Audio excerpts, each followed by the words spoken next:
स्वागत है दोस्तों। और आज हम बात करेंगे कि देखो इलाहाबाद हाई कोर्ट की परीक्षा के बारे में और ग्रुप सी और ग्रुप डी के बारे में। मतलब ग्रुप डी नहीं, ग्रुप सी और स्टेनो वगैरह के बारे में, जिसको जनरली देखो मुझे पता है अगर आप R O A R O की तैयारी कर रहे हो तो आप ग्रुप सी की भी तैयारी कहीं ना कहीं कर रहे होगे। अब जैसा पता है आपको कि यार बड़ा नाइंसाफ़ी तो हो ही गया है। जो देखो फैक्ट बात है वो फैक्ट है कि एक मेंस आ गया है और जो R O A R O की इतने दिन से तैयारी कर रहे थे उनके लिए बड़ा दुखद हो गया है। जो हिंदी मीडियम वाले थे, देखो क्या था, सिंपल थॉट था कि एक पेपर होगा, उस पेपर को देना है, हमें टाइपिंग अच्छी करनी है और हमें रिजल्ट लेना है, दैट्स ऑल। अब क्या हो गया है कि जो लोग कॉन्फिडेंट हैं, जो लोग ठीक हैं, सही है, और मैं मतलब उनकी प्रशंसा भी करता हूँ कि वो ठीक है कि यार हम प्री निकाल लेते हैं, मेंस में देखा जाएगा क्योंकि मेंस में टाइपिंग है।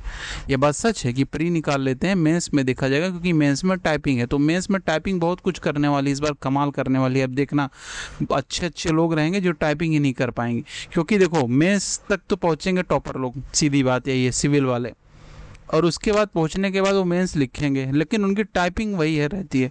तो जिसकी टाइपिंग अच्छी है, भले वो आज 19 है, कल उसको सफलता मिल जाएगी, इसमें तो कोई शक नहीं है।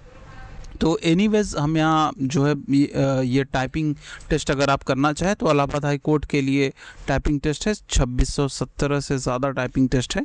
आप इसको आकर यहाँ पर देख सकते हैं। 127 नंबर है। आने के बाद एग्ज़ाम टाइपिंग टेस्ट पे आप यहाँ पे 127 सर्च करके आप देख सकते हो और प्रैक्टिस करते हो। एकदम एग्ज़ाम लाइक इन्वायरमेंट है। अच्छा, एक मैटर ये भी है कि क्या ऑन स्क्रीन टाइपिंग टेस्ट होगी। तो देखो यार, ये तो मुझे सच में नहीं पता कि ऑन मतलब क्या पेपर मोड होगी कि ऑन स्क्रीन होगी। तो देखो मुझे तो नहीं पता, सच बात यही है। लेकिन ऑन स्क्रीन भी हो सकती है और पेपर मोड भी हो सकती है, कि इसके बारे में सही पूछो तो हो सकता है मेरे पास इन्फॉर्मेशन मैंने कहीं नहीं पढ़ी हो, लेकिन कहीं ये क्लियर नहीं लिखा है, सिर्फ टाइपिंग के बारे में लिखा है कि इस तरीके से कंप्यूटर स्किल टेस्ट वगैरह जो होना है होगा, एक टाइपिंग टेस्ट होगा। तो पेपर मोड भी हो सकती है, तो पेपर मोड टाइपिंग टेस्ट भी आप प्रैक्टिस करते रहना। इसके लिए मैंने वीडियो पहले ही बना दिया। अच्छा, अब जो होती है, देखो क्या होता है यार ना कि ग्रुप सी जो है वो एकदम इसके ही पैरेलल है। इलाहाबाद हाई कोर्ट के जो R O A R O के पैरेलल ही है। R O A R O में जब होता था पहले तो क्या होता था, टाइपिंग एग्ज़ाम होता था, फिर टाइपिंग होती थी एंड हमारा सिलेक्शन होता था। जो जॉब, जो नौकरी लगनी है वो हमें R O A R O के रूप में या कंप्यूटर असिस्टेंट के रूप में मिल जाती थी। अभी क्या हो गया है कि ग्रुप सी वही पैटर्न पे चल रहा है, मतलब जूनियर असिस्टेंट कोर्ट का जो। और देखो यार एक बात बताएं, नौकरी तो पावरफुल है, पेमेंट कम है, ये बात सही है। तो इसका जो सबसे फ़ायदा ये रहता है कि अभी आपको इलाहाबाद में रहना होगा। अगर आप आर ओ बनते हैं तो आर ओ इलाहाबाद में रहेंगे। आपकी लगभग 80-90 हज़ार सैलरी है। 90 हज़ार में आपका 30-35 हज़ार रुपया तो ऐसे ही चला जाएगा, कर रहना खाना पीना वगैरह वगैरह। तो 50-60 हज़ार रुपया बचत वाला रहेगा। तो लेकिन जब ग्रुप सी में लगेगा तो 30-32 हज़ार रुपये मेरे ख्याल में होनी चाहिए। तो 30-32 हज़ार रहती है, लेकिन ये आपके घर पे रखती है। तो आप अपने घर पे रहोगे, फेस्टिवल वगैरह अपने घर पे मनाओगे। और दूसरी बात ना कि यार कोर्ट की नौकरी ने रहती है दबदबे वाली। भाई देखो बात सच है, आर ओ दूर हो गई है जिसकी इंग्लिश कमज़ोर है या जिन्होंने फॉर्म नहीं भरा है। लेकिन ग्रुप सी ऐसा नहीं है कि पेमेंट के मामले में कम है, लेकिन दबदबा कम नहीं है।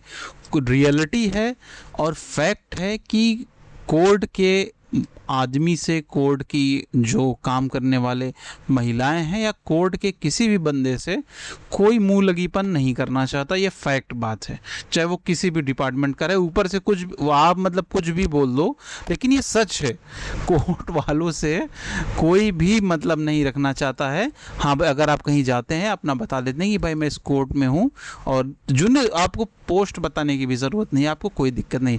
और अगर आप यूपी के हैं तो यूपी में यार कोर्ट पे ना बड़ा दबदबा चलता है। देखो सच बात है, जहाँ पे हम रहते हैं इस इलाके में और इस हमारे अपने ज़िले में बड़ा दबदबा चलता है कोर्ट वालों का। मतलब एक लेखपाल हैं, जो कि लेखपाल भी मेरे ख्याल में ग्रुप सी में आते हैं, और एक कोर्ट के बंदे हैं। तो कहीं ना कहीं लेखपाल का थोड़ा सा 19 हो जाता है और इनका 20 हो जाता है, मतलब पावर में और चलने वाली बात में। ऐसा नहीं है, डिपार्टमेंट सबका साथ देता है। देखो आप सरकारी नौकरी में आ जाओगे ना तो लेखपाल भी रहोगे तो आपकी सहायता तरफ से होती रहेगी, ऐसा नहीं कि कोई गलत चीज़ है और बेहतरीन चीज़ है। लेकिन हाँ, कोर्ट में क्या है ना कि ये थोड़ा सा कोर्ट वोट वाले भड़क जाते हैं अनावश्यक रूप से। जैसे अगर इन लोग के अधिकारों का कुछ हनन होता है या कहीं भी सड़क वड़क पे भी कोई इन्हें कुछ रोक लिया, कुछ बोल दिया, कुछ कह दिया, तो आपको पता चल जाता है कि भाई ये आदमी कोर्ट का, क्योंकि इसे पता है कि at the end of the day आपको आना तो कोर्ट में ही है, इनको कोई फ़र्क नहीं पड़ता। तो 3-4.5 हज़ार वैकेंसी आएगी 2-3-4 महीने में, तो ये बढ़िया मौका है तैयारी करने का।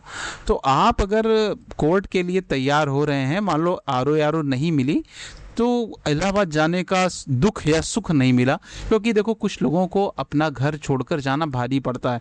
समझते हैं कि इलाहाबाद नंबर 1 सिटी है, टॉप 5 पे है यूपी के, लेकिन फैक्ट बात है यार, मतलब अपनी आधी रोटी ना दूसरे के रसमलाई से अच्छी रहने वाली बात हो गई। तो और 30-35 हज़ार रुपये सैलरी है, और बाकी तो आप जान ही रहे हैं, कुछ कहने की ज़रूरत नहीं है। अगर आपके पहचान का कोई होगा कोर्ट में तो आपको अब सारी बातें, कुछ बातें बताई नहीं जाती, नज़र लग जाती है। तो उस तरीके से ये मस्त नौकरी है इलाहाबाद हाई कोर्ट या अपने इलाहाबाद हाई कोर्ट के ग्रुप सी की। तो देखो 2 चीज़ें मैं बहुत ही क्रिटिकल यहाँ पे डिस्कस करने वाला हूँ। पहली बात कि टाइपिंग बहुत इंपॉर्टेंट है इलाहाबाद हाई कोर्ट की ग्रुप सी की, तो वो तो अभी यहाँ पे उपलब्ध नहीं है, लेकिन मैं सोच रहा हूँ कि वो डाल दूँ। अगर आपको चाहिए, अर्जेंट है, अगर आपने यहाँ सब्सक्रिप्शन ऑलरेडी ले लिया है 165 रुपये में, जो कि 165 रुपये कुछ नहीं है इतने आरओ का, और आपको लग रहा है कि यार अब तो आप प्रैक्टिस भी नहीं कर रहे हो और आपने छोड़ दिया, तो कोई बात नहीं, ग्रुप सी का लेके आएंगे। अब देखो ग्रुप सी में क्या होता है कि डिसाइड क्या करता है, इसको समझो। पहले मैं 2 मैटर आपसे बताता हूँ। पहली बात क्या है कि हमारा दिमाग थोड़ा चालाक होता है, ये हमें मेहनत नहीं करने देता है। तो जिन लोगों ने आरओ का फॉर्म भरा है उनको बहका रहा होगा कि एक काम करो यार, अभी ग्रुप सी की तैयारी करो, एक काम करो ग्रुप सी की पढ़ाई करो, आरओ अपने बस का नहीं है। तो भाई साहब 2 महीने की बात है, 2 महीने में ग्रुप सी आने वाली है नहीं, सीधी बात है, आएगी तो आरओ के पेपर के बाद ही। तो आप अभी आरओ दो, अपने दिमाग के उस चालाक परेपन में मत आओ, आरओ दो और उसकी जो भी प्रैक्टिस है अपना करते रहो, क्योंकि घड़ी थोड़ी तो पूछेगा। लेकिन जो लॉन्ग टर्म में हमारी बात है, क्योंकि ऑलरेडी आप यहाँ पे ज्वाइन हैं एग्ज़ाम पास टेस्ट में, तो आपको तो एक चीज़ चाहिए कि भाई आप टाइपिंग करो। तो टाइपिंग में कल तक, मेरे ख्याल में कल या परसों तक लॉन्च कर दूंगा, और फिर हम बात करते रहेंगे आपस में ईमेल से, जो भी प्रॉब्लम रहेगी, जो भी बग रहेगा वो हम लोग एक तरफ से सॉल्व करते रहेंगे, लेकिन हमें लॉन्च कर दूँगा। तो अब तो इस तरीके से दिमाग के बहकावे में नहीं आना है, क्योंकि दिमाग हमें बहुत चालाकी से बहकाता है और हमें आराम की सिचुएशन में डालना है, तो वो नहीं करना, आरओ पे मेहनत करो, ठीक है। अब देखो थोड़ा सा एक पॉइंट बढ़ाना है टाइपिंग का, क्योंकि देखो टाइपिंग जो है ना वो एक दिन में सीखने की कला नहीं है, और ग्रुप सी में हिंदी टाइपिंग मांग लेता है, और हिंदी टाइपिंग के लिए आपको ग्रुप सी में चाहिए रेगुलर प्रैक्टिस, क्योंकि यहाँ आपको कितना 50 नंबर का होता है, मतलब जितना भी होता है उतने में उतना नंबर लाना ही पड़ेगा, उतना ही नंबर लाना पड़ेगा। 1-2 नंबर, आधे नंबर कम हो गए तो बहुत है। तो ग्रुप सी में अगर आप ये सपना पूरा करना चाहते हो तो टाइपिंग में अव्वल रहना पड़ेगा, क्योंकि जो एग्ज़ाम होता है वो सरल होता है, बहुत कठिन नहीं होता है। जनरल प्रैक्टिस करते हो, किसी को कोचिंग पढ़ाते हो, तो समझ लो कि आपका हो जाएगा। अगर आप ऐसा है ना, अगर आप किसी को ग्रुप सी की तैयारी करवाने लग जाओ, अपने गाँव में कोचिंग खोल लो Allahabad high court group C की, और खाली आप पढ़ाने लग जाओ, डेली 4 सब्जेक्ट आप ही पढ़ाओ, 400-300 रुपये या 500 रुपये महीने पे, एकदम इसलिए नहीं कि जो भी सिलेक्शन जिसको लेना हो तो पड़ेगा ही। अगर आप खुद को ये जिम्मेदारी उठा लेते हो ना तो बड़ा फ़ायदा होता है यार। एक ही एग्ज़ाम को टारगेट करके कोचिंग पढ़ाओ, ये नहीं कि आ गया पेट तो आप पेट पर, नहीं, कुछ भी नहीं। पेट का एग्ज़ाम अपने लिए पढ़ते रहो, लेकिन अगर कोचिंग पढ़ानी है, ऑफलाइन कोचिंग पढ़ानी है, एक ब्लैक बोर्ड लो, कहीं पेड़ वेड़ के नीचे आपके गाँव पे कहीं जगह होगी, कोई रूम किराए पे ले लो, 300-400 का बैनर बनवा लो, और 400-300 रुपये में एकदम तैयारी जोरदार कराओ, और चारों सब्जेक्ट खुद ही पढ़ाओ जो भी पूछा। क्योंकि इसमें क्या होता है, इसमें पूछते हैं हिंदी, पूछते हैं इंग्लिश, पूछते हैं मैथ और रीजनिंग एंड जीएस, तो 25-25 नंबर का 4 सेक्शन होता है, और टाइपिंग पूछते हैं। तो टाइपिंग को आपको रेगुलर प्रैक्टिस करनी है, ये बात याद रखनी। और ग्रुप सी का जो बाकी सिलेबस है वो हमें ज़्यादा, मतलब अभी फोकस तो आरओ पे करना है, क्योंकि हमने फॉर्म भर दिया है, और उसके टाइपिंग पर भी फोकस करना है। लेकिन ग्रुप सी में क्या करना है कि हमें अगर नहीं समझ में आता है, कोई रास्ता नहीं दिखता है, थक चुके हैं, तो हम ग्रुप सी के लिए अपना भाई चुपचाप से आप पढ़ाओ किसी को, वही मैथ और ये वो जो भी है डेली डेली पढ़ाओ। इतना सरल होता है ना, इतना सरल पेपर आता है ना कि आराम से हो जाएगा। शायद पिछली बार 90 नंबर के आसपास कट ऑफ चली गई थी जनरल की 100 में। तो डरना नहीं है, ये मत सोचो 90 नंबर भी हो जाएगा। यहाँ पे अगर आप मल्टीपल चॉइस क्वेश्चन देना चाहते हो तो एग्ज़ाम पास टेस्ट पे जाके दे सकते हो। ज़्यादा इस बारे में बात नहीं करूँगा क्योंकि वहाँ पे क्या है ना, मल्टीपल चॉइस क्वेश्चन होते हैं तो जो सिली मिस्टेक होती है वो आपकी अवॉइड हो जाती है अगर आप मल्टीपल चॉइस क्वेश्चन अच्छे से प्रैक्टिस करते हो। एनीवेज, अभी हम टाइपिंग के मुद्दे पे ही हैं। तो देखो यहाँ पे जो टाइपिंग टेस्ट रहता है ग्रुप सी का ना, वो बहुत ज़्यादा यार, बहुत ही ज़्यादा इंपॉर्टेंट रोल प्ले करता है। क्योंकि आप पढ़ने लिखने वाला तो पास कर जाओगे और टाइपिंग में लटक जाओगे, बहुत लोग लटक जाते हैं। तो आपको दिन रात टाइपिंग करनी है, टाइपिंग करनी है। और एक सबसे बड़ा पेचीदा बात यह है कि अगर आप टाइपिंग करते हो तो यहाँ पे ना लीगल मैटर भी आ जाता है और जनरल मैटर भी आ जाता है टाइपिंग। तो आप टाइपिंग के लिए आपको मतलब ये दोनों चीज़ें वो मैं ऐड कर रहा हूँ, 2-1 दिन में आपको देखने को मिलेगी। अभी के लिए अगर आपको अभी तुरंत इंस्टेंट चाहिए तो आप ये जूनियर असिस्टेंट वाली टाइपिंग कर सकते हो, मंगल पे है। और यहाँ पे आर्मी वाली टाइपिंग कर सकते हो या जूनियर असिस्टेंट की इंग्लिश की टाइपिंग कर सकते हो। वो दोनों सब सेम ही लगभग ये दोनों तो मुझे लगता है वही है, उसी लेवल का है जूनियर असिस्टेंट की टाइपिंग ना, हिंदी इंग्लिश उसी प्रकार से। लेकिन मैं डेडिकेटेड बना रहा हूँ, आप टेंशन मत लीजिए उस बारे में। एनीवेज, तो ये कहना है कि आपको टाइपिंग बहुत ही ज़्यादा रोल प्ले करने वाली है। अगर ग्रुप सी की इलाहाबाद हाई कोर्ट में नौकरी चाहिए या कोई भी नौकरी चाहिए जहां पर आप थोड़े से 19 हैं वहां के लिए, जहां पर आप थोड़े से कमज़ोर हैं वहां के लिए। तो अभी के लिए आरओ की तैयारी करो। आरओ छोड़ दियो तो दिल मत छोटा करो, बहुत मौका है। और हाई कोर्ट में 42 साल तक मौका मिलता है, 40 साल तक मौका मिलता है जनरल कैंडिडेट को। तो टेंशन नहीं लो, आराम से पढ़ाई करो, 2-2 साल पे आता रहता है। और बाकी कोई आप काम कर रहे हो, कहीं से सोर्स ऑफ इनकम है तो उसको लेके चलो यार। देखो अगर ज़्यादा उम्र हो गई 35-36 साल की और काम उम नहीं लगा है ना, तो समहाउ दिमाग हम लोगों को कमज़ोर बना देता है कि हम कोई काम नहीं कर रहे हैं और पैसा नहीं आ रहा है। और ये हाई करने का विषय नहीं है कि आप बैठ के माथा पीटो। अब आप एज की उस एज में पहुँच गए हो ना, देखो क्योंकि 17-18 साल में सब कमाई करना शुरू कर देते हैं। और 17 साल में, अब मैं अपना खुद का बताऊँ यार कि मैं था 9 में पढ़ता था, तब से मैं मतलब कमाई कर रहा हूँ, काम कर रहा हूँ। 9 में भले ही मैंने ऑनलाइन चीज़ करी, कक्षा 9 से ही मुझे पैसे आने लगे थे थोड़े थोड़े। तो ये बात आप जानो ना, थोड़े थोड़े आपको। अब अभी क्या होता है कि नहीं कमा पाते हैं, भागे भागे जाते हैं टीचिंग लाइन में। टीचिंग लाइन में सबसे अच्छी लाइन है, अगर आप कैपेबल हैं तो आप बेशक उसमें जा सकते हैं। तो या फिर कोई और दूसरा काम देखो। इस वजह से जो रील वील में टाइम ज़्यादा है जाता है उसको बचाओ, क्योंकि एक तरफ इसको चलने दो पढ़ाई, पर उम्र ज़्यादा हो गई है तो कुछ कुछ काम करो आप, ठीक है। एकदम मशगूल मत हो जाना, एकदम उसमें इन्वॉल्व मत हो जाना, एकदम लिप्त मत हो जाना, लेकिन काम जो है आपको थोड़े थोड़े करने ही हैं। और तभी जाके आपका देखो जीवन सही होगा और थोड़ा प्रैक्टिकल लाइफ में ही जीना है। तो अभी आप आरओ की तैयारी करिए, ग्रुप सी के लिए रेगुलर टाइपिंग करिए। exampasstest.com पर जाकर आप ग्रुप सी का, यहाँ पे मैं दिखाऊँ आपको एग्ज़ाम पास टेस्ट पर भी, तो वहाँ पे ना वो है यार, क्या है, मैंने इलाहाबाद हाई यहाँ पे कहाँ पे अब ये ग्रुप सी का था, कहाँ गया, नहीं दिख रहा अभी। ये जो सेक्शन है ये ग्रुप सी में भी काम आता है। इलाहाबाद आरओ में जाओगे नीचे ना, तो यहाँ पे देखो है जीएस प्रैक्टिस, तो जीएस प्रैक्टिस करो। बाकी इंग्लिश, हिंदी और बाकी सब चीज़ें वो ऐड कर देंगे जल्दी, वहाँ पे आप देख सकते हैं इलाहाबाद एग्ज़ाम पास टेस्ट पे। लेकिन टाइपिंग को इग्नोर मत करना। और दूसरी बात, मेरी इस बात को कंसिडर करना यार कि अगर अभी 30-32 साल के हो गए हो और कमाई नहीं हो रही है, और अंदर से देखो, बाहर से तो पता चल जाता है, आप मॉक टेस्ट दे रहे हो, नंबर कम आ रहे हैं, तो बाहर से तो आप कुछ भी सीन बना लो, अंदर से अंदर की सीन अपने को पता रहती है। तो कुछ ना कुछ काम करो, हो जाएगा सिलेक्शन। ऐसा नहीं है कि काम करने वाले नहीं होते हैं, मेहनत ज़्यादा पड़ेगी। अभी दिन भर लाइब्रेरी में बैठ रहे हो और अपना टाइम लगा रहे हो, देखो अगर वाकई में ना एक पोजीशन ऐसी आ जाती है जब लगता है कि नौकरी नहीं लगी तो सब बर्बाद हो जाएगा। सब बर्बाद की तरफ मत जाओ।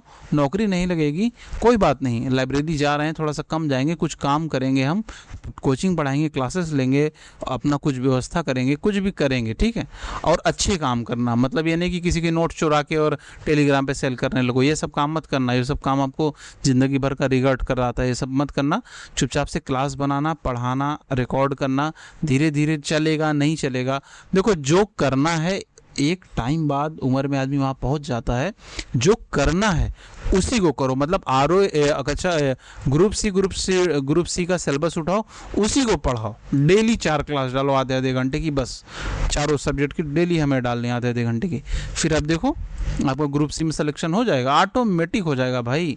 आप डेली लो, नोट्स बनाओ, उसको डालो, पढ़ाओ, नोट्स बनाओ, फोटो खींचो, पढ़ाओ, नोट्स बनाओ, डेली आधे आधे घंटे, मतलब 2 से 3 घंटे इसको दो। तो यूट्यूब से तो पैसे आएंगे, आपकी नोट्स वगैरह सेल करके पैसे आएंगे, और उसके बाद और भी बहुत तरीके हैं पैसे आने के। ऑनलाइन तो जान ही रहे हो, कोई कोचिंग कर लिया, कोई ग्रुप ज्वाइन करा दिया आपने, रोज़ क्लास दे रहे हैं, वहाँ से पैसे आएंगे। और नहीं आते हैं तो आपका सिलेक्शन हो जाएगा, पैसे आएंगे, कितनी अच्छी बात है। तो इस तरीके से थोड़ा सा उसके बारे में भी सोच लेना। अगर आरओ का पेपर नहीं है आपका तो उसके बारे में सोच लेना यार, कब तक पैसे मांगते रहोगे, कब तक क्या करते रहोगे। और थोड़ा फ्रस्ट्रेशन और इन सब चीज़ों में मत रहो। ये जो मैं कह रहा हूँ वो थोड़ा सा लगेगा आपको कि मैं गलत ही कह रहा हूँ, लेकिन ऐसा मत सोचो। ये बहुत ही अजीब पड़ाव है।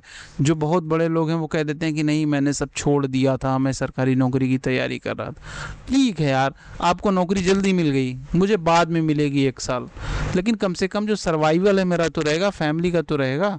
ठीक है। और दुनिया, एक चीज़ और बता दूँ जाते जाते, ये बात याद रखना, दुनिया बड़ी हरामजादी है। तो कौन आपके बारे में क्या सोच रहा है, कौन आपको क्या कह रहा है, कुछ मत करो, मारो लाश सबको, और आप अपने बारे में सोचो, अपने बेटर फ्यूचर के बारे में सोचो। कौन क्या, कितने लोग जो ताना मारे, सब हरामजादे, उनके कितने लड़के सरकारी नौकरी पा गए हैं कि वो आपको ताना मार रहे हैं।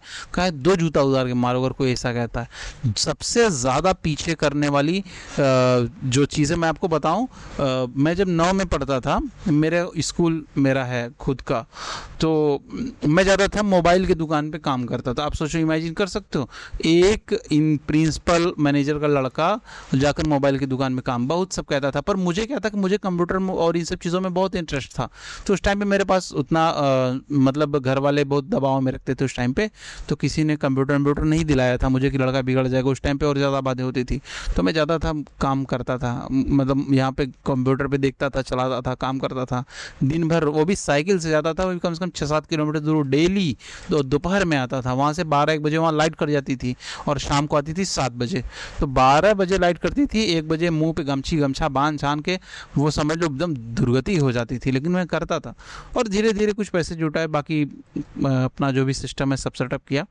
तो दोस्तों याद रखना, ये सब चीज़ें जो है ना, दुनिया क्या कह रही है उसके बारे में मत सोचो, अपने बारे में सोचो, अपने फैमिली के बारे में सोचो, और सेल्फ हैप्पीनेस के बारे में सोचो। इस बारे में कभी आपसे बात करूंगा ज़रूर से, क्योंकि जब मैं जाता हूँ, एक्चुअली मैं लाइब्रेरी अभी भी जाता हूँ, पढ़ने तो नहीं जाता, कभी जैसे एग्ज़ाम पास टेस्ट के लिए जो नोट्स वगैरह बनाने के उसके लिए जाता हूँ, और कभी कभी मेरे कुछ दोस्त पढ़ते हैं तो वो परेशान हो जाते हैं तो उनके लिए जाता हूँ, और सॉफ्टवेयर बनाना रहता है तो वहाँ पर लाइब्रेरी में बैठ के बनाता हूँ, मिलता हूँ ऐसे करके।